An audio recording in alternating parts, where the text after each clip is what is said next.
ఓం సాయిరామ్. సాయి భక్తులందరికీ నమస్కారం అండి. అందరూ ఎలా ఉన్నారు ఫ్రెండ్స్? మన సాయినాథుని దయ వల్ల అందరూ బాగుండాలని మనస్ఫూర్తిగా కోరుకుంటూ ఈరోజు ఈ వీడియోనైతే స్టార్ట్ చేస్తున్నాను. ఇక ఈరోజు వీడియోలో బాబాగారు ఎలాంటి సందేశాన్ని తీసుకొచ్చారంటే, తల్లి, ఒక్కసారి నీ సాయి తండ్రిని తలుచుకొని ఇక్కడున్న 3 ఫలాలలో ఒక ఫలాన్ని తాకు. నీ కోరిక తీరుతుందా లేదా అనేది ఇప్పుడే ఖరాఖండిగా తేల్చి చెప్పేస్తాను.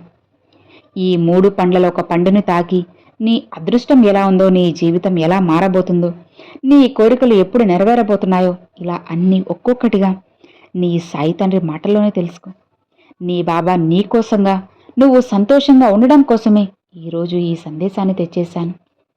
ఈ పండ్లు ఎంత తీయగా మధురంగా అయితే ఉంటాయో అంతే తీయగా నీ జీవితం కూడా సంతోషంగా ప్రశాంతంగా ఉంటుంది. నీ బాబా మాట పొల్లుపోదమ్మా. అన్నీ నేను చెప్పినవి చెప్పినట్లుగా ఖచ్చితంగా అలానే జరుగుతాయి, జరిగి తీరుతాయి. ఇందులో ఎలాంటి అపనమ్మకం పెట్టుకోవాల్సిన అవసరం లేదు, భయపడాల్సిన అవసరం లేదు, బాధపడాల్సిన అవసరం అంతకన్నా లేదు. నువ్వు నిశ్చింతగా ప్రశాంతంగా ఉంటే చాలు. జరగాల్సినవన్నీ కూడా వాటంతట అవే జరుగుతాయి, జరుగుతూనే ఉంటాయి. జరిపించాల్సిన బాధ్యత నీ సాయి తండ్రిదే కదా. ఇక హాయిగా ఉండు. వీటిలో ఒక పండుని తాగు అని ఈరోజు బాబాగారు ఈ సందేశాన్ని అయితే పంపారండి. సో విన్నారు కదండి. ఒక్కసారి సాయినాథుని తలుచుకొని ఓం సాయిరామ్ అని చెప్పి అనుకుని ఈ 3 ఒక పండునైతే తాకండి. మీకోసంగా బాబాగారు ఎలాంటి సందేశాన్ని తీసుకొచ్చారో స్వయంగా మనం మన సాయి తండ్రి మాటల్లోనే విందామండి. అనుకున్నారా ఫ్రెండ్స్? ఇక మొదటి పండు, ఈ మొదటిది మామిడి పండు. ఈ మామిడి పండుని ఎవరైతే తాకారో వాళ్ళకి బాబాగారు ఎలాంటి సందేశాన్ని తీసుకొచ్చారో స్వయంగా మన సాయి తండ్రి మాటల్లోనే విందామా? ఇలా చూడమ్మా, నువ్వు నీ సాయి తండ్రిని నమ్మి ఈ మామిడి పండుని తాకావు కదా. మామిడి పండు ఎంత తీయగా ఉంటుందో నీకు తెలియని విషయం కాదు. దాన్ని ఎంతమంది కోరుకుంటారో నీకు తెలిసిందే కదా. అలానే నిన్ను కూడా అందరూ ఇష్టపడతారు, అందరూ కూడా కోరుకుంటూ ఉంటారు. ఈరోజు ఈ మామిడి పండుని ఎంచుకున్నావు కదా. అయితే నీ సాయి వాక్కు కేవలం నీకోసం మాత్రమే. జాగ్రత్తగా వినమ్మా.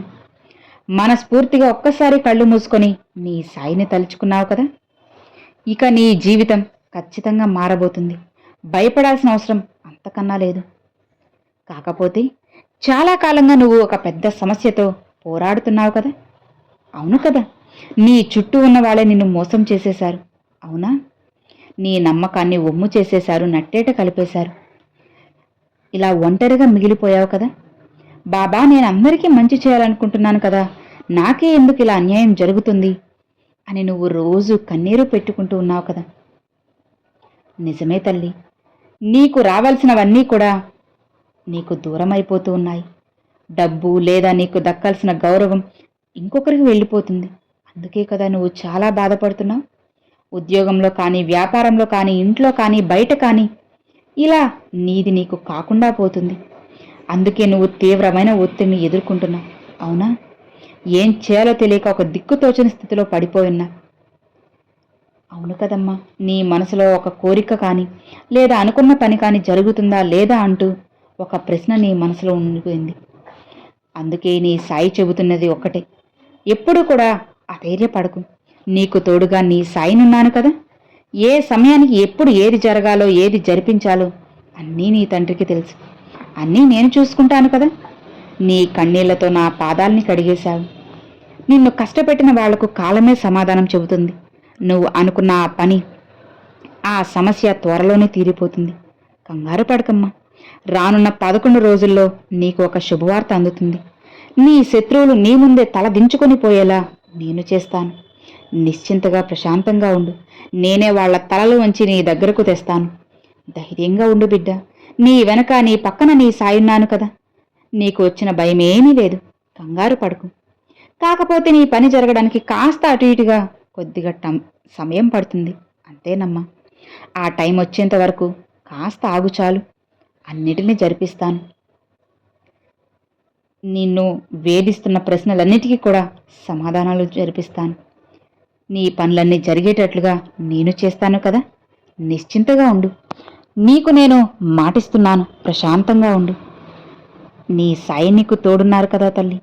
నువ్వు నన్ను నమ్మి ఈ మామిడి పండును తాకావు కదా. మామిడి పండు ఎంత తీయగా మధురంగా ఉంటుందో అంతే అద్భుతంగా నీ జీవితం కూడా సంతోషంగా ఆనందంగా ఉంటుంది. ఇక నిశ్చింతగా ప్రశాంతంగా ఉండు అని ఈరోజు మొదటి మామిడి పండు తాకిన వాళ్ళకైతే చెప్పారండి. ఇక రెండవది అరటిపండ్లు. ఈ అరటి పండ్లు తాకిన వాళ్ళకి బాబాగారు ఎలాంటి సందేశాన్ని తీసుకొచ్చారు స్వయంగా మనం మన సాయి తండ్రి మాటల్లోనే విందామా. బాబాగారు ఏం చెప్తున్నారు అంటే, బిడ్డా, నువ్వు నన్ను నమ్మి ఈ అరటి పళ్ళను తాకావు కదా. నీ మనసులోని భారాన్నంతా కూడా నేను తగ్గించేస్తాను.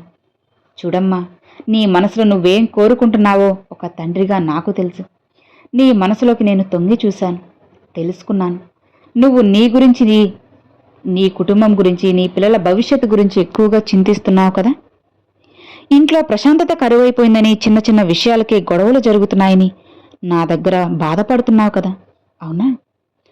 ఆరోగ్య సమస్యలు నిన్ను, నీ కుటుంబ సమస్యలన్నీ వేధిస్తున్నాయి కదా. నిజమే కదమ్మా.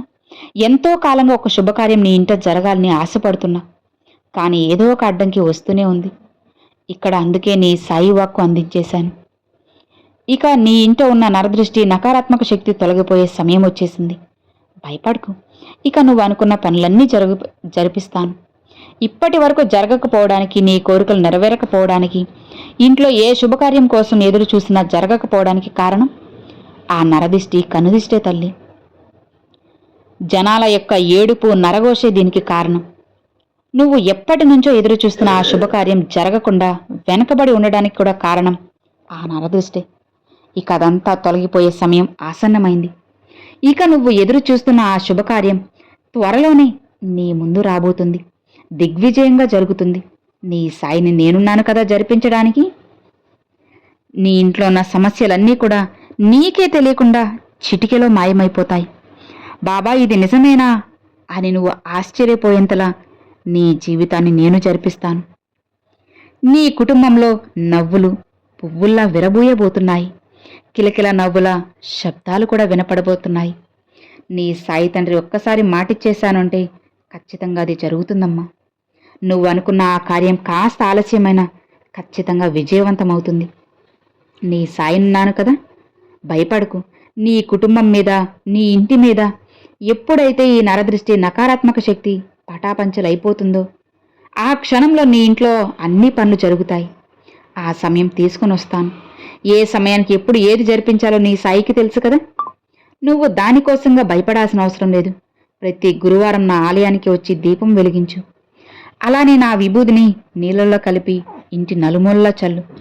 అంతా నరదృష్టి మొత్తం పటాపంచలైపోతుంది. నీ జీవితాన్ని నేను మారుస్తాను కదా. అలానే సాంబ్రాణి ధూపం వేస్తూ ఉండు. దైవ నామస్మరణ ఎక్కువగా ఇంట్లో వినిపించేలా చెయ్యి. ఇక నీకు అంతా కూడా శుభమే జరుగుతుంది. నిశ్చింతగా ప్రశాంతంగా ఉన్నావంటే నీ జీవితం ఖచ్చితంగా మారుతుంది. మారకుండా ఎందుకుంటుంది చెప్పు? నీ బాబా ఉన్నారు కదా అన్నిటిని మార్చడానికి. అన్నిటిని మారుస్తాను. నీ జీవితాన్ని నీకు నచ్చినట్లుగా చేస్తాను. ప్రశాంతంగా ఉన్నావంటే నీ సాయి తండ్రి నీ జీవితంలో జరగాల్సినవన్నీ కూడా జరిపించే తీరుతాను. ఇక నిశ్చింతగా ప్రశాంతంగా ఉండు అని బాబాగారు రెండవ పండ్లు అంటే అరటి పండ్లు తాకిన వాళ్ళకైతే చెప్పారండి. ఇక చివరిగా మూడవది సీతాఫలం. ఈ సీతాఫలం తాకిన వాళ్ళకి బాబాగారు ఎలాంటి సందేశాన్ని తీసుకొచ్చారో స్వయంగా మన సాయి తండ్రి మాటల్లోనే విందామా. చూడమ్మా, నువ్వు నన్ను నమ్మి ఈ ఆఖరి సీతాఫలం పండుని తాకావు కదా. ఇది నీకు తెలుసో లేదు, చాలామందికి కూడా ఇష్టమైన పండు. నా బిడ్డవైన నీకు కూడా ఈ పండంటే మహా ఇష్టం కదా. ఇక నీ జీవితంలో ఈ పండు ఎంత మధురంగా ఉంటుందో అంత మధురంగా నీ జీవితం అనేది సంతోషంగా ఉండబోతుంది. భయపడకు. నీ ఆత్మను నీ సాయి తాకారు. భయపడాల్సిన అవసరం లేదు. నీ ఆత్మను తాకి నీ మనసులో ఏముందో నేను పసిగట్టేశాను. ఇప్పుడు నీ మనసు ప్రస్తుతం గందరగోళంలో ఉంది కదా. అవునా కాదా నువ్వే చెప్పు. అసలు ఏ నిర్ణయం తీసుకోవాలో తెలియక తికమక పడుతూ ఉన్నావు కదా. ఏ దారిలో వెళ్లాలో ఏమాత్రం అర్థం కాక కొట్టుమిట్టాడుతున్నావు కదా. అవునా? చదువులో, కెరియర్లో, వ్యాపారంలో ఏదో ఒక పని కోసమో, ఎవరినో మాట్లాడడం కోసమో, ఏదో బంధం కోసమో, సంబంధం కోసమో వాళ్ళతో మాట్లాడాలా వద్దా, చేయాలా వద్దా, ఇలా అన్ని విధాలుగా ఏదో ఒక రకంగా గందరగోళంలో ఉన్నావు, అయోమయంలో పడిపోయావు. జీవితంలో ఒక పెద్ద మార్పు కోసం చూస్తున్నావు కదమ్మా. మనశ్శాంతి కోసం నువ్వు తపించిపోతున్నావు కదా. లోపల ఎంత బాధ ఉన్నా పైకి మాత్రం నవ్వుతూ కనపడుతున్నావు. ఇక ఆ బాధని నవ్వు వెనక దాచేస్తున్నా. నువ్వు దాచినా ఇతరులు అది నిజమనుకుంటారేమో, కానీ నీ సాయికి తెలుసు నా బిడ్డ ఎంత బాధ లోపల అనుభవిస్తుందో. నీ సాయిని నేను చూశాను తల్లి. అందుకే నీకోసంగానే ఈ సందేశమమ్మా. నీ కష్టాన్నంతా కూడా బిగించేసి అణిచిపెట్టుకున్నావు కదా. నీ ఒంటరితనం నిన్ను భయపెడుతుంది. చుట్టూ మనుషులున్నా సరే మనసుని మాత్రం పంచుకునేవాళ్ళు, నీకంటూ చెప్పుకోవడానికి ఆరుదలు ఇవ్వడానికి ఎవ్వరూ లేరని ఇబ్బంది పడుతున్నావు కదా. ఇక నీ మనసులో బాధను నేను అర్థం చేసుకున్నాను. నీకు తోడుగా ఉన్నాను. భయపడకు తల్లి, నిశ్చింతగా ఉండు. నీకు ధైర్యం చెప్పడానికి ఎవ్వరూ లేరు అని ఒంటరిగా అనుభవిస్తున్నావు కదా. ఇక అలాంటి భయమేమీ లేదు. నువ్వు ఎప్పుడూ ఒంటరివి కాదు. నీకు తోడుగా నీడగా నీ సాయి ఉన్నారు. అలానే నువ్వు కోరుకుంటున్న పని ఖచ్చితంగా చేయి తల్లి. ఏది మంచి ఏది చెడు అనేది నీకు తెలుసు కదా. అయినా ఇంకా కూడా నువ్వు దిగులుతో ఉంటే నీ సాయిని సలహా తీసుకో. ఖచ్చితంగా నేను నీకు సమాధానం ఇస్తాను. నీ మనసులోని అలజడి మొత్తం కూడా నేను పసిగట్టేశాను, చూశాను. భయపడకు, నువ్వు కోరుకుంటున్న మనశ్శాంతి అందిస్తాను. నువ్వు తీసుకునే నిర్ణయం నీ జీవితాన్ని మార్చబోతుందమ్మా. ఆ నిర్ణయం వెనుక పూర్తిగా నీ సాయి సహకారం కూడా ఉంటుంది. నిశ్చింతగా ఉండు. నీ జీవితంలో కొత్త కొత్త వెలుగులు రాబోతున్నాయి. ప్రశాంతంగా ఉండు. నీకు నచ్చింది నీ జీవితంలో నేను జరిపించబోతున్నానమ్మా. ఇక నీకు సంతోషమేగా. నీకు రావాల్సిన విజయం తానుగా నిన్ను వెతుక్కుంటూ వస్తుంది. ఇక నువ్వు పడుతున్న ఆ వేదనంతా తొలగిపోతుంది. దేనికోసమైతే ఆశపడుతూ ఆరాటపడుతున్నావో, దేనికోసమైతే ఎదురు చూస్తున్నావో అన్నీ కూడా నీ కాళ్ళ దగ్గరకు రప్పించేస్తాను. ఇక భయపడాల్సిన పనిలేదు. కాస్త ఓపిక పట్టు, ధైర్యంగా ఉండు చాలు. నా సాయి నాకు తోడుగా ఉన్నారు, నాకెందుకు భయం, అన్నీ నా బాబా చూసుకుంటారు అని నాపై పూర్తి భారం వేసి నిశ్చింతగా ప్రశాంతంగా ఉండు. జరగాల్సినవన్నీ వాటంతట అవే జరిపిస్తాను కదా అని బాబాగారు 3వ పండు అంటే సీతాఫలం తాకిన వాళ్ళకైతే చెప్పారండి. సో విన్నారు కదండి ఈరోజు బాబాగారి చక్కటి సందేశం. ఈ మూడిట్లో మీరు ఏ పండు తాకారు? మామిడి పండు తాకారా, అరటి పండు తాకారా, లేదా సీతాఫలం తాకారా అన్నది ఖచ్చితంగా నాకు కామెంట్ సెక్షన్లో అయితే షేర్ చేసుకోండి. ఈ మూడిట్లో మీరు ఏది తాకారు? మీకు ఈ వీడియో ఎలా అనిపించింది? బాబాగారి మాటలు ఎలా ఉన్నాయన్నది ఖచ్చితంగా కామెంట్ సెక్షన్లో అయితే షేర్ చేసుకోండి. ఈ వీడియో నచ్చితే లైక్ చేయండి. మరికొంతమంది మీ ఫ్రెండ్స్ అండ్ ఫ్యామిలీస్కి షేర్ చేయండి. ఫస్ట్గా మన ఛానల్ చూసే వాళ్ళు సబ్స్క్రైబ్ చేసి సపోర్ట్ చేయండి friends. Thanks for watching. Om Sairam.